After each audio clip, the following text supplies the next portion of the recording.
Hey again. So, this is part two of my sugar stalker video. Now, before I get into it, I'm gonna have to train myself to try and keep these videos at 20 minutes. Now, part two of the story, I'm gonna link part one in the description below. So I was leaving the capital city of Laos, Vientiane, and my my sugar stalker, and yeah, he was on the same flight. And the thing is, I knew he was harmless enough. He was one of those guys that really had excuse me, y'all, I be smoking a lot of cigarettes. But he really had no self awareness.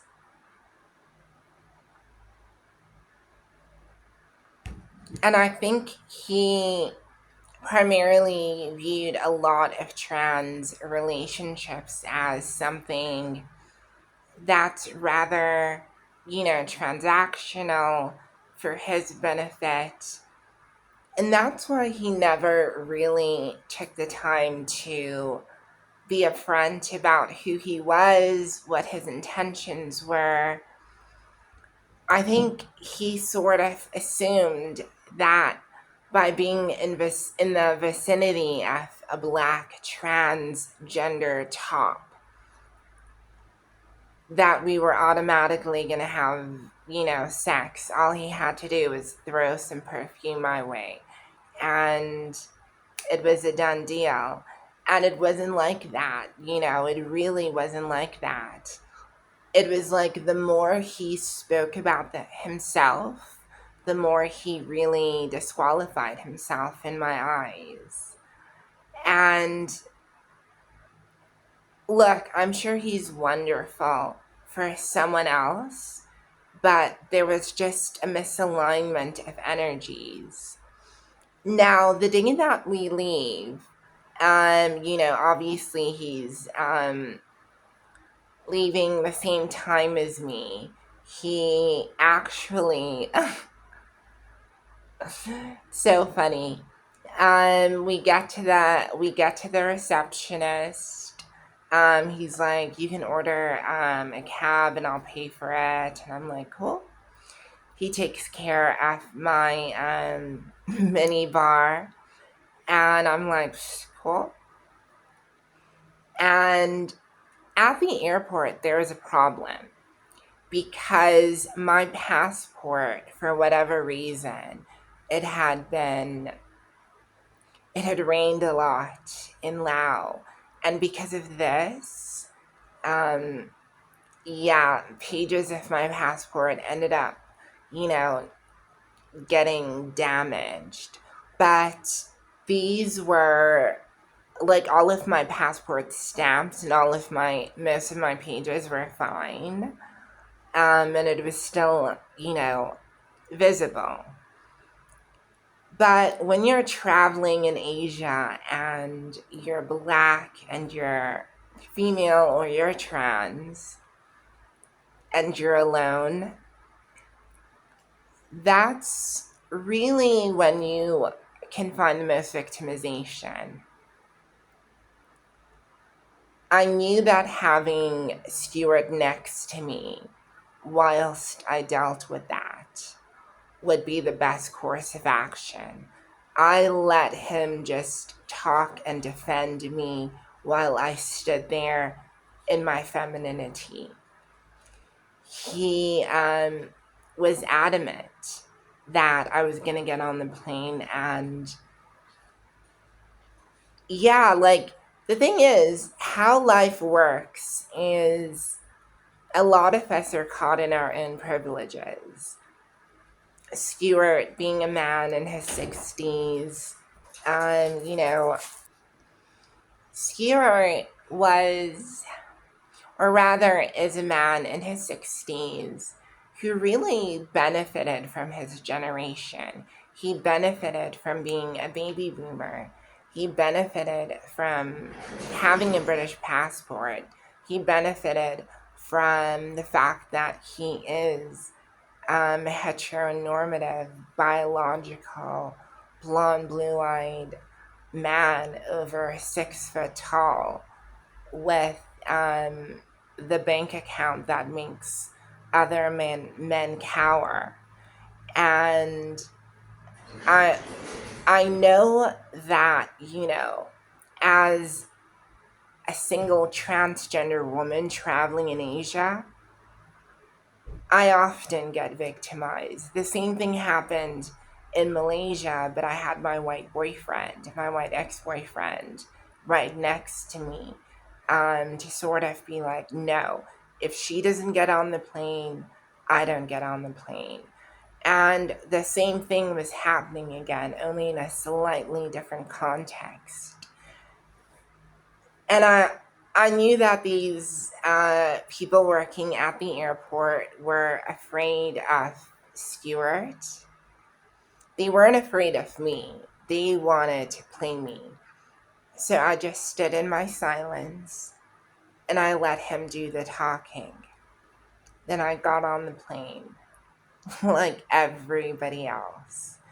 Now, we weren't supposed to be seated next to each other, but he just plopped himself right up next to me. And yeah, like when we got back to Thailand, we spoke about, why things didn't work out, and he felt that I was pushing him away, which was 100% the truth. I had my walls up, I had my guards up, I had my angels protecting me, I had Sage up next to me. I was well protected. And the thing is, like,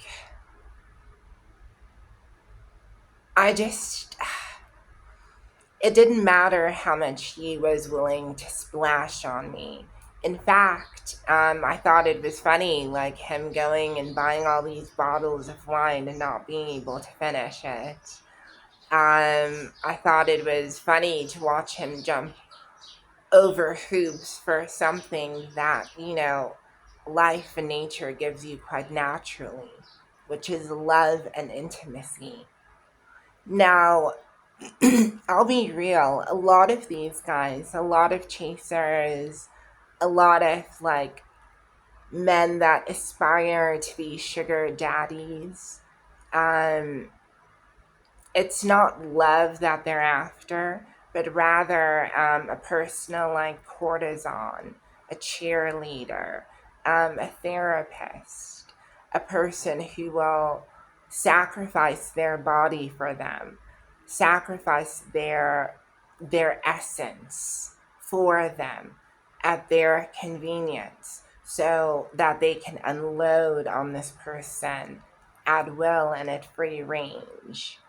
Now, the thing is, I talked about privilege, and I understand where I sort of stand in the privilege ladder, and I understand that we all have aspects of privilege.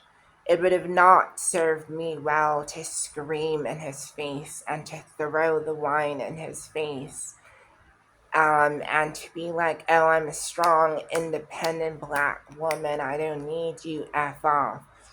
Because if I had done that at the airport, if I was going to stand there by myself, who was going to stand there and defend me?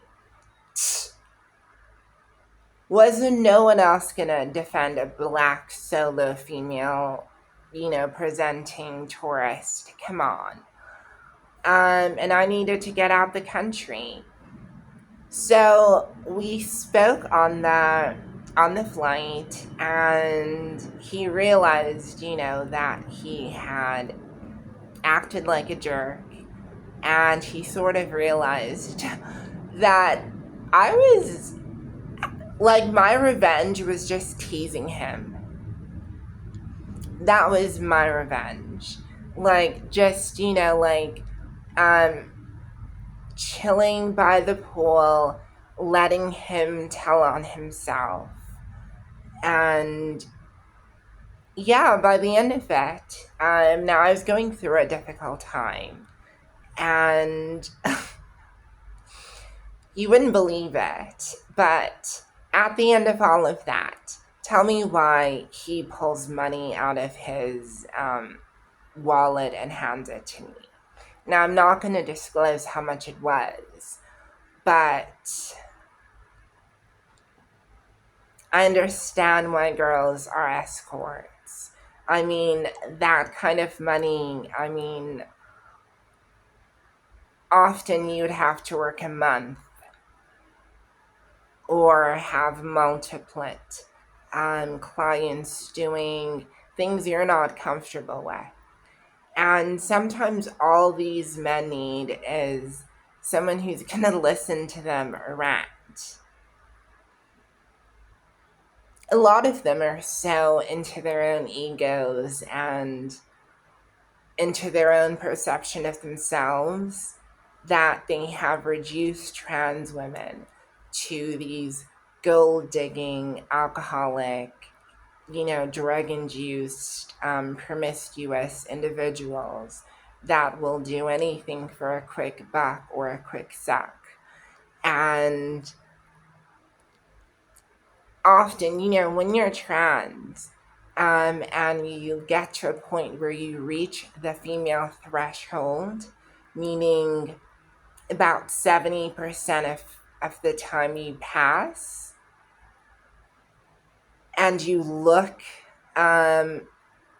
you have a very striking look. Maybe you have the trans look that's very in your face and flamboyant, or maybe you're more, you do the basic girl beats.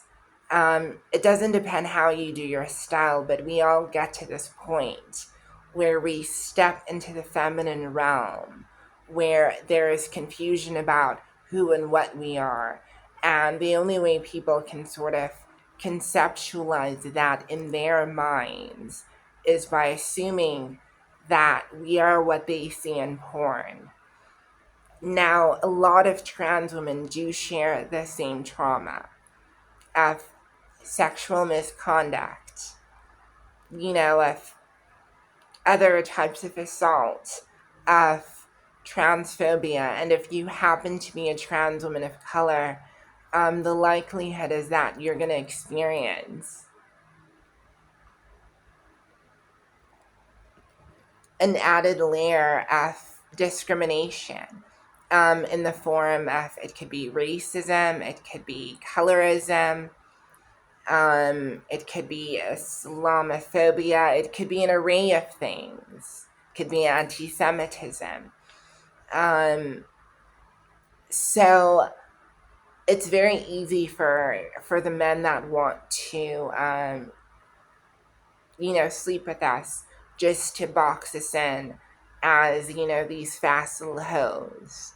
And, some of us are fast, but, we run in high heels.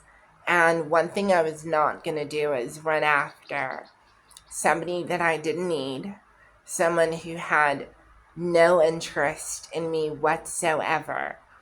But the gag is, he was regretful, and he straight up pulled out, I'm talking cash money.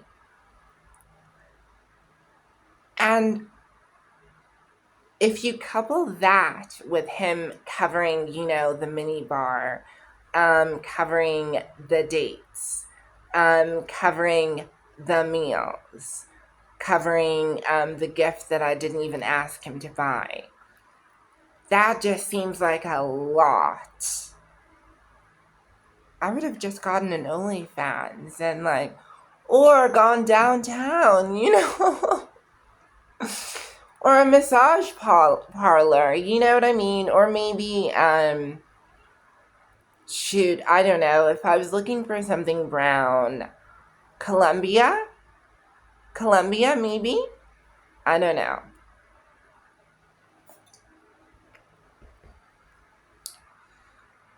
But here's the kicker.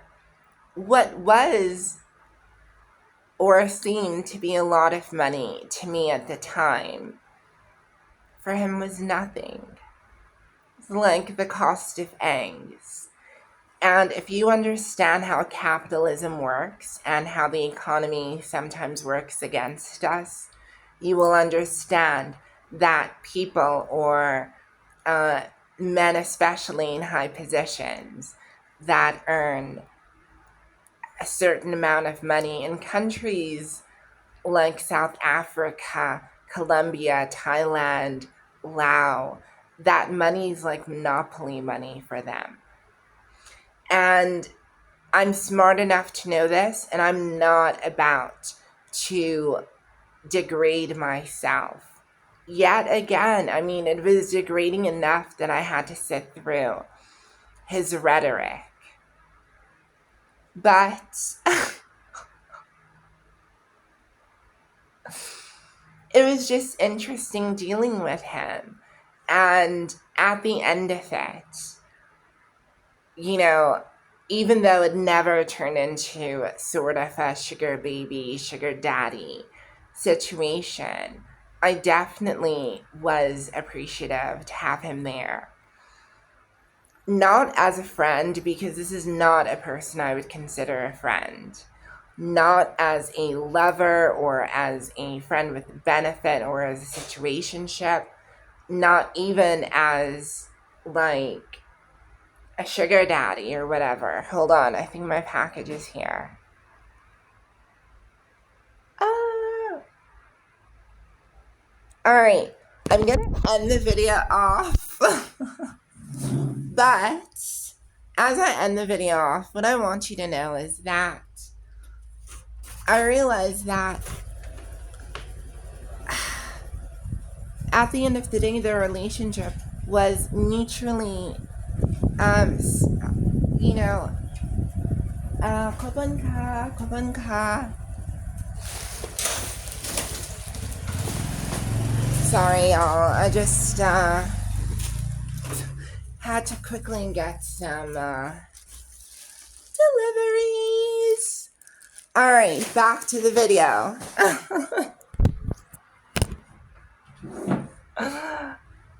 One day I'm going to learn how to edit, I promise. So, the relationship, or whatever it was, the way that I saw it is that this person was not a friend, not a sexual encounter, not a sugar baby, sugar daddy, but rather an ally when I needed them. They were an ally when I was in Vientiane. They were an ally as I was leaving Vientiane. And at the airport, they continued to be an ally. And in life, as a transgender woman, I think it's of paramount importance that you build allies over friends, alliances over relationships, because it's hard out here in Transville. All right, I'm going to end the video there. Thank you so much for watching part 2. And I'm going to learn how to edit, and I'm probably going to upload a Barbie video because I got some Barbies and I'm super, super excited. Bye!